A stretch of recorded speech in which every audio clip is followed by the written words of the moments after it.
Hey everybody, Dustin DePirek here, columnist Ryan Karshi, back at his old alma mater. He's happy, he got a haircut for the whole bit and everything. I did get a haircut. I'm looking nice for the hometown crowd. He So is. You'll still get yelled at for the faux hawk. saw my parents, so they were happy. Indeed. He'll still get yelled at for the faux hawk, but at least it's shorter. It's not taking up, the entire We don't have screen. to push the camera back to just get it in. No, It's true. no. It feels good. Yeah. Anyway, rough one for IU tonight. Rough start really was the biggest thing for Indiana tonight. Michigan goes on, basically was up 20 points by the 7-12 mark. It was 10-0 out of the gate. Trey Burke scores 10 points in the first 5 minutes. 5 minutes, yeah. I think two three-pointers in that stretch. And, they did recover. I mean, they battled back. They got it back within 2 points a couple times in the second half. Didn't matter, though. Basically, that once you kind of have that big of a comeback, have to rally back that far, it's tough to hold on to it, basically. And then Michigan got back-to-back three-pointers, one by Tim Hardaway, one by Stu Douglas. They kind of nailed it. And Tom Crean was his, I don't want to say he was his animated because he's always animated every day of his life, but he kind of took a couple digs that, we hadn't heard in a while. He said his starting five was a joke, and he said he looked like his team came out and saw a ghost tonight. I mean, I don't think he said anything like that all season that I can remember. No, nothing that definitive. And it was right off the bat. I mean, that wasn't induced by a question. That was his opening statement. Yeah. And we had heard he said that on the radio, too. Maybe that's where it came from. But Yeah, but he came back and said the exact same thing in there. But yeah, I mean, there have been plenty of games this season where the slow start has really hurt Indiana. And against Iowa, I mean, we saw one of their best starts of the season. And they really came out. In the exact same starting five, because this is the second time they played it in a row. The exact same starting five. But, I mean, in that game, you had Will Sheehy come out and score 8 points. And today, I mean, Will was bad. Will played 10 minutes. Will played 10 minutes. He had 0 points. 3 turnovers, 2 fouls. He was for sure one of the members of that starting five that Crean criticized, and I mean he had 3 turnovers right off the bat. I mean, it's that kind of start will kill a team, especially on the road. And that's what we've seen all season. I mean, this team It's not been like this. I mean, there have been kind of stretches where they've had. I mean, Ohio State it did because it's Ohio State, and you kind of sort of expected that out of the gate because Ohio State just kind of brought it to them. But this obviously was a team they beat at home. This is a team that they're not. If if they have less talent than Michigan, it's not by a whole heck of a lot. They're very similar teams. Yeah, they don't play the exact same style. I mean, John Beilein has his very level, specific way of doing things. But yeah, I mean, they want to do kind of similar things. Michigan is more reliant on the three, but Indiana needs the three. Basically, they want to score. They both want to score. They both want to run a little bit. Both want to play some degree of up tempo, not necessarily Iowa degree of up tempo or faster than that, but they want to play that way. And Michigan they both just play kind of through took their it to them. freshmen. I mean, Yeah, they do, as your column will state.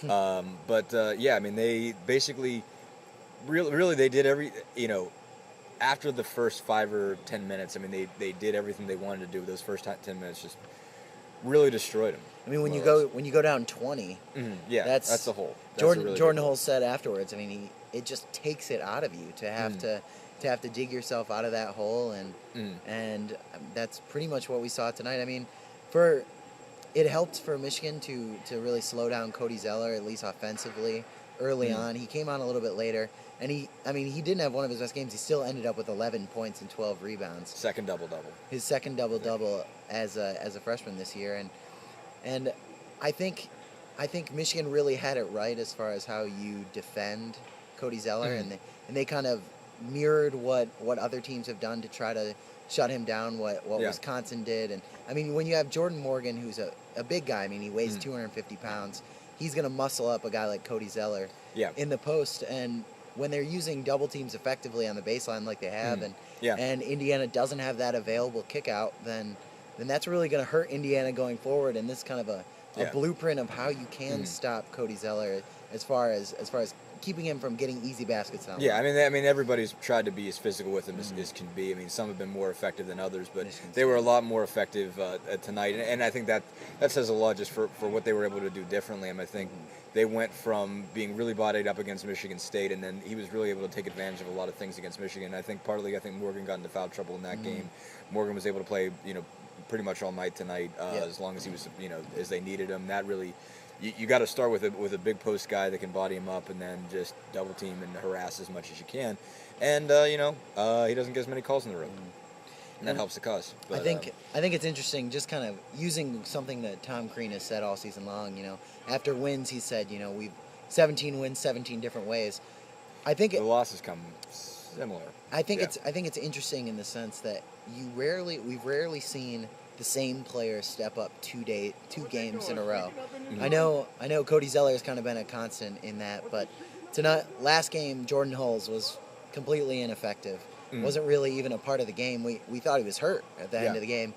Tonight he was absolutely the heart of Indiana's offensively roster. at least. Defensively, he struggled especially early, but offensively, 18 points, hit some huge shots, 4 or 5 some threes. Off-balance stuff that he really had to kind of create. He had for floaters himself. in the lane. I mean, yeah, things you don't he was just usually twisting, see. turning. He was like top of the lane and just kind of stopped on a run and knocked him down. But at the same time, Will Sheehy, who had a good game last time, was off. Was off. I mean, Yeah, it's been tough for them to get consistent play from anybody on the wing. They've been able to really expect something out of Cody.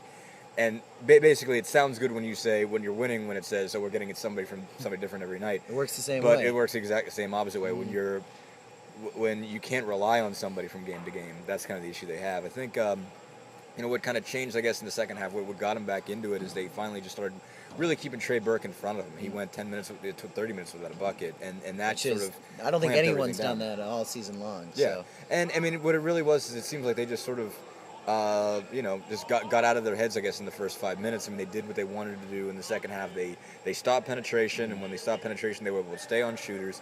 The first 5 minutes, they were over helping when guys got beat, and then they let guys for open threes. The second half was pretty much what they wanted to do. So that was really what it was. It's just a failure to kind of stop penetration, which they eventually did. They did all right, and the guy who did a really good job about that, and who probably earned himself some playing time, finally for some consistency, I think tonight was Remy Adu. Absolutely. I think Remy is... I have thought Remy's been pretty consistent all year long, at least defensively. Yeah. I mean, definitely. He's still got a long way to go in his offensive game, and he misses some open shots, and that's kind of... He hasn't really been a huge contributor on offense.